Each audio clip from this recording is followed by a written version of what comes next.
এই যে ভালো ওয়েদার আছে দেখে বেশ রোদ ঝলমলে আমরা বেরোচ্ছি ওদের নিয়ে। ড্রাইভারও এসে গেছে, গাড়িটা গ্যারেজ থেকে বার করতে বললাম। আর যেই বলেছি প্রশান্ত দাদা এসছে গাড়ির চাবি নিতে, আর চটাপট উঠে পড়েছে। উঠে পড়ে রেডি হয়ে বসে আছে, কিন্তু ওদের এখন নতুন জামা পরাচ্ছি না, এত গরম।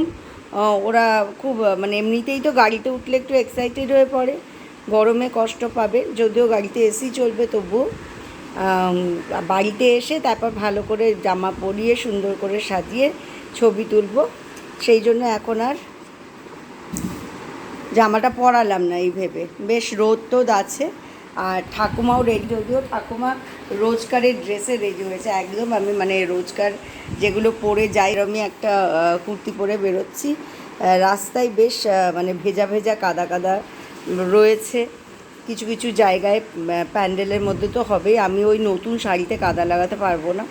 তো আমিও এখন এই জন্য এইরকম একটা ডেলি ওয়্যার পরে বেরোচ্ছি।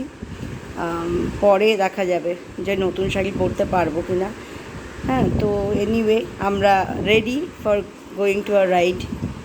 আর ওদের তো আমরা নামাবো না, কোনো প্যান্ডেলে নামাবো না।